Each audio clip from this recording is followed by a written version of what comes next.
আসসালামু আলাইকুম ভিউয়ার্স, আশা করি সবাই ভালো আছেন। ক্যাডবারির পক্ষ থেকে আমি মোর্শেদুল ইসলাম। আজকের পর্বে আপনারা দেখছেন কিভাবে গারবার ক্যাড সফটওয়্যার দিয়ে ইন্টারভিউ দিবেন এবং কোন কাজটি প্রথমে করবেন, পার্ট 1। চলুন বন্ধুরা সরাসরি কাজে চলে যাই। হ্যাঁ বন্ধুরা, আমরা সর্বপ্রথম গারবার সফটওয়্যারের আইকন মেনু ওপেন করব। আমাদের সামনে এমন একটি আইকন মেনু চলে আসবে। এরপর আমরা আইকনের এখানে যে 4 নম্বর অপশনটি রয়েছে, উপর থেকে 4 নম্বর, ওখান থেকে আপনি মার্ক এই ফাইলটি ডবল ক্লিক করে ওপেন করবেন। তারপর আপনার সামনে একটি মার্কের ফাইল ওপেন হয়ে যাবে। এরপর বন্ধুরা আপনি আপনার যে প্রথম কাজটি করতে হবে ইন্টারভিউ দিতে গেলে, সর্বপ্রথম আপনাকে একটি স্টোর এরিয়া তৈরি করে নিতে হবে। আমরা প্রথমে স্টোর এরিয়া কীভাবে তৈরি করবেন সেটি দেখাচ্ছি। প্রথমে রাইট ক্লিক করবেন, মাউসের রাইট ক্লিক, এরপর নিউ ভার্সন 9 স্টোর এরিয়াতে ক্লিক করে দিবেন। আপনার সামনে নিউ ভার্সন 9 স্টোর এরিয়া একটি মেনু চলে আসছে। ওখানে আপনি লিখবেন আপনার নাম অথবা বায়ারের নাম। আপনি যেহেতু ইন্টারভিউ দেওয়ার জন্য গিয়েছেন, তাহলে অবশ্যই আপনাকে লিখতে হবে আপনার নাম। আপনার নামটা এই জন্যই লিখবেন, আপনার যে বস রয়েছেন উনি যদি আপনার প্যাটার্নটি প্রয়োজন হয়, তখন যাতে আপনার নাম দেখলেই বুঝতে পারে যে এটা এই ড্রাইভটি আপনি করেছেন, এই প্যাটার্নটি আপনি করেছেন। ওকে, তার জন্য আপনার নামটি এখানে লিখে দিবেন। তো আমি আমার নাম লিখছি।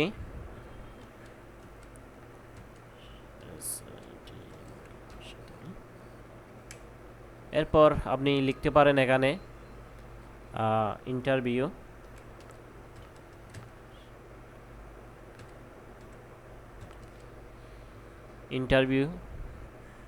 লিখলাম, এরপর ওকেতে ক্লিক করে দিব।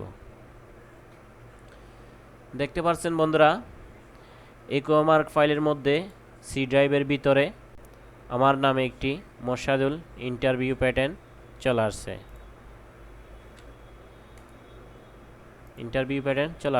Store area. হ্যাঁ বন্ধুরা, এটাই যে আপনি সর্বপ্রথম যে কাজটি করবেন, প্রথমে আপনাকে একটি স্টোর এরিয়া করে নিতে হবে আপনার নামে। এরপর আপনি যে স্টোর এরিয়া করেছেন তার মধ্যে প্রবেশ করার জন্য ডবল ক্লিক করবেন মাউসের। এরপর আপনার সামনে অনেকগুলো টুলস চলে আসবে। এখানে আমাদের সামনে চলে আসছে 8টি টুলস রয়েছে। এগুলি খুবই গুরুত্বপূর্ণ টুলস। আমি সেকেন্ড পার্টে অবশ্যই অ্যানোটেশন নিয়ে কীভাবে করবেন সেটি নিয়ে আমি বিস্তারিত আলোচনা করে দিব সেকেন্ড পার্টে। আমরা প্রথম পার্টে অ্যানোটেশনটা জাস্ট সেভ করে নেব, যে আমরা ইন্টারভিউ দিতে গেলে যে কিভাবে সেকেন্ড কাজটি করবেন। এটা হচ্ছে প্রথমে কাজ করেছি, একটি স্টোর এরিয়া সেট করেছি, সেটা হলো প্রথম কাজ। এরপর সেকেন্ড কাজ হবে আপনার একটি অ্যানোটেশন সেভ করে নেওয়া। সেভ এসে ক্লিক করলাম। এরপর আপনি ধরুন এখানে একটি ভার্সন লিখবেন, যে প্যাটার্নটি তৈরি করবেন তার একটিতে অবশ্যই ভার্সন লিখবেন। সেই ভার্সন অনুসারে আপনাকে একটি অ্যানোটেশন তৈরি করে নিতে হবে। ধরুন A1 ভার্সন হাইফেন লিখবেন ইন্টারভিউ প্যাটার্ন।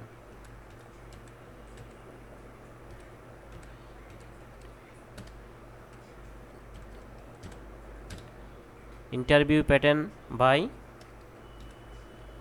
মোর্শেদুল। ওকে, তারপর সেভে ক্লিক করে দিবেন।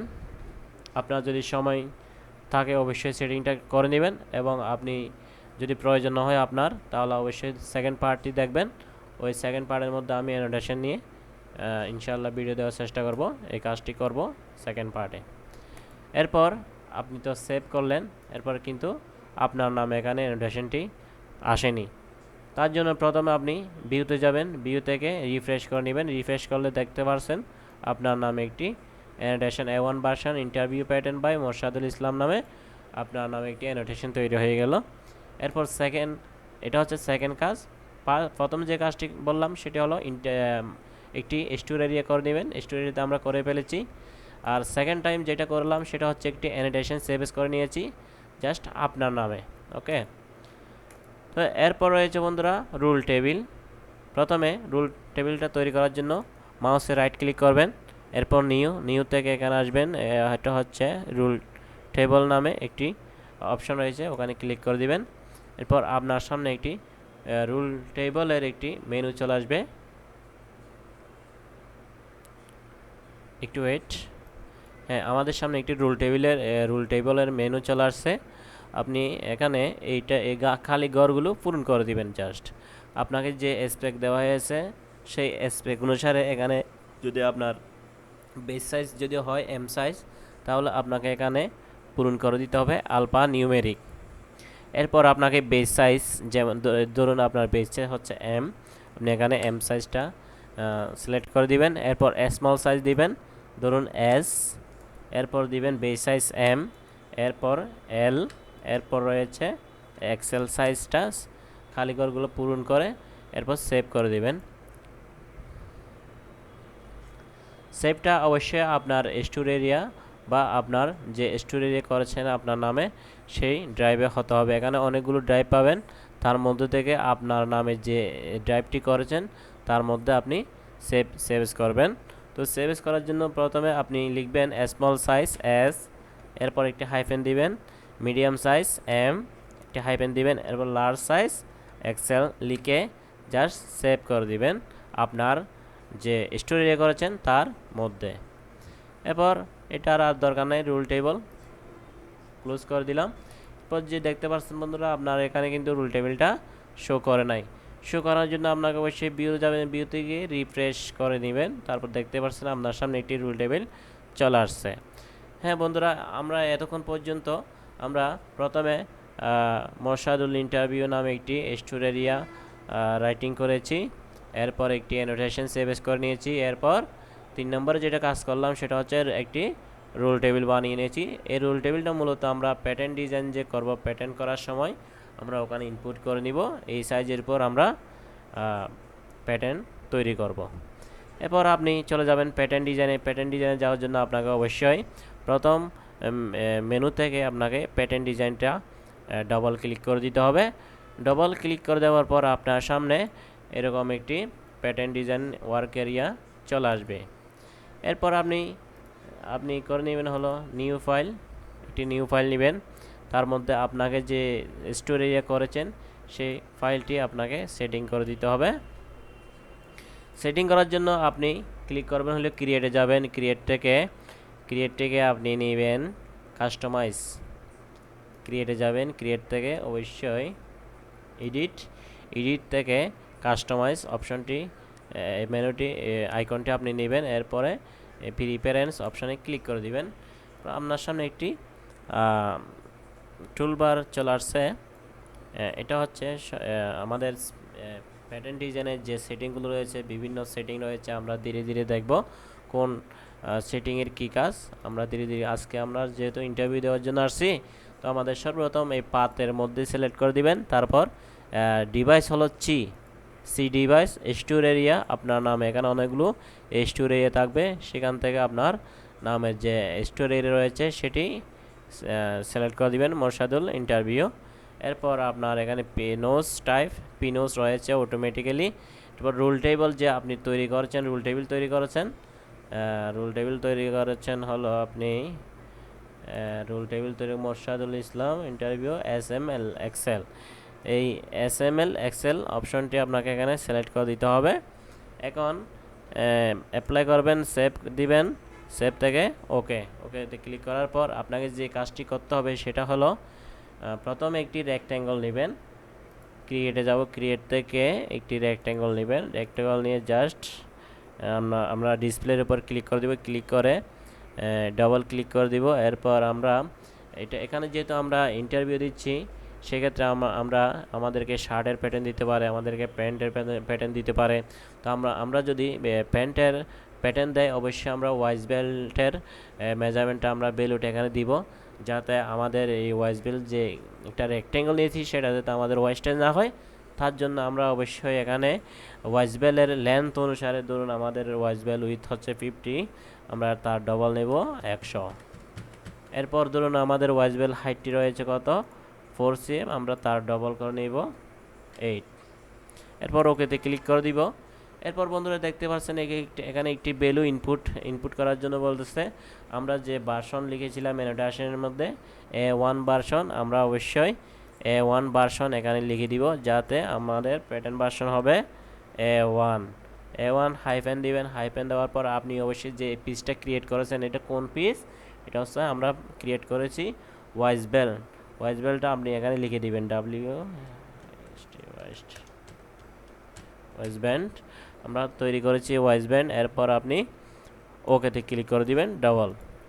এরপর দেখতে পাচ্ছেন বন্ধুরা আপনার সামনে একটি ওয়াইজ বেল্টের প্যাটার্ন তৈরি হয়ে গেছে। আপনি চাইলে এখানে সিম অ্যালাউন্স দিতে পারেন। সিম অ্যালাউন্স দেওয়ার জন্য আপনাকে যেতে হবে অ্যাডভান্স অপশন থেকে ডিপাইনি অ্যাড সিম, এই অপশনটা নিয়ে আপনি জাস্ট এখানে ক্লিক করে দিবেন। তারপর রাইট ক্লিক করে আপনি ধরুন এখানে 1.27 অর্থাৎ হাফ ইঞ্চি অ্যালাউন্স দিয়ে দিবেন। তারপর আপনি 2 মাথায় অ্যালাউন্স আমরা স্ট্যান্ডার্ড দেওয়া হলো 1.5 ইঞ্চি অর্থাৎ 3.8 cm। ওকেতে ক্লিক করে দিবেন। এরপর দেখতে পাচ্ছেন বন্ধুরা আমরা যে একটা ওয়াইজ বেল্টের প্যাটার্ন তৈরি করেছি, তার মধ্যে আমরা সিম অ্যালাউন্স দিয়ে দিয়েছি। এই যে এটা একটা যে রেক্ট্যাঙ্গেল নিয়েছি স্ট্রেচ করার জন্য, কিন্তু এই পার্টটাও আমরা যাতে ওয়েস্টেজ না হয় তার জন্য এভাবে তৈরি করেছি। এরপর আমরা সেভ করে দিব। সেভ করার পর আমরা সেভ করে নেওয়ার উদ্দেশ্য হচ্ছে মূলত আমরা প্রথমে সেভ করে আমাদের যে ফাইলটি রয়েছে, আমাদের ফাইলের মধ্যে আমরা স্টোরেজে করেছি, যে সেই স্টোরেজের মধ্যে আমাদের পিসটা কি আদৌ সেভ হয়েছে কিনা সেটা টেস্ট করার জন্য আমরা একটা রেক্ট্যাঙ্গেল নিয়েছি এবং সেভ করেছি। আমরা এখন দেখব আমাদের পিসটা এখানে আসছে কিনা, আমাদের নামের মধ্যে আসছে কিনা, আমরা যে স্টোরেজে করেছি তার মধ্যে এই পিসটি আসছে কিনা আমরা দেখব, কিন্তু এখনও আসেনি। আমাদের তার জন্য করতে হবে ভিউতে যাবেন, ভিউ থেকে রিফ্রেশ F5 এই অপশানে ক্লিক করে দিবেন। দেখতে পাচ্ছেন বন্ধুরা আমরা রিফ্রেশ করার সাথে সাথে আমাদের A1 version hyphen wise band নামে একটি পিস চলে আসছে। এটা হচ্ছে মূলত একটি ওয়াইজ ব্যান্ডের পিস। তারপর আমরা এটাকে চাইলে ওপেন করতে পারি। ওপেন করার জন্য অবশ্যই pattern design, open, work area বা সেপারেটে ক্লিক করে দেবেন। তারপর আপনার সামনে এরকম একটি ওয়াইজ ব্যান্ডের প্যাটার্ন চলে আসবে। ঠিক আছে। হ্যাঁ বন্ধুরা, আমরা শিওর যে আমরা যে স্টোরি করেছি, অ্যানোটেশন করেছি, রুল টেবিল করেছি, এরপর আমরা প্যাটার্ন ডিজাইন ওয়ার্ক এরিয়াতে এসে আমরা ফাইলটি দেখিয়ে দিয়েছি, রুল টেবিল দেখিয়ে দিয়েছি, কিন্তু আমরা সেভ এস করার সাথে সাথে আমরা যে স্টোরি নিয়েছি তার স্টোরিতে কিন্তু এই পিসটি সেভ হয়েছে। আমরা শিওর হয়েছি। এখন আমরা আমাদের ইন্টারভিউর জন্য প্যাটার্ন তৈরি করতে পারি, কোনো প্রবলেম হবে না। আমরা কাজ করার সাথে সাথে 2 মিনিট পর 3 মিনিট পর সেভ দিয়ে দিব, এবং এটার ফলাফল পাবো আমাদের হঠাৎ যদি আমাদের কোনো কারেন্টের কারণে যদি আমাদের লাইন চলে যায় অথবা ক্লোজ হয়ে যায়, কোনো একটা মিস্টেক হয়ে যায়, আমরা সরাসরি আমরা আবার আমার ড্রাইভে গিয়ে আমার পিসটা ওপেন করে আবার কাজ করতে পারবো। সেক্ষেত্রে আমার ইন্টারভিউ দিতে কোনো সমস্যা হবে না, এবং দিন শেষে আমি আমার ইন্টারভিউ প্যাটার্নটা শো করতে পারবো আমার বসকে, তার কোনো সন্দেহ নেই। অবশ্যই এভাবে আপনি কাজটি করবেন, এবং আমাদের দ্বিতীয় পর্ব দেখার আমন্ত্রণ রইল। বন্ধুরা, আপনার যদি আমার এই ভিডিওটি, আমার কাজটি যদি আপনার ভালো লাগে থাকে, তাহলে অবশ্যই আমার চ্যানেলটি সাবস্ক্রাইব করে দিবেন, লাইক করবেন, শেয়ার করে দিবেন আপনার অন্য বন্ধুরা যাতে আমার এই ভিডিও দেখে উপকৃত হয়। হ্যাঁ বন্ধুরা, এটা বারবার রিকোয়েস্ট করতেছি, আপনি আমার এই চ্যানেলে যদি নতুন দর্শক হয়ে থাকেন তাহলে অবশ্যই আমার এই চ্যানেলটি সাবস্ক্রাইব করে দিবেন, লাইক কমেন্ট শেয়ার করতে ভুলবেন না। সো বন্ধুরা, আবার পরবর্তী ভিডিও দেখার আমন্ত্রণ রইল। আসসালামু আলাইকুম, আল্লাহ হাফেজ।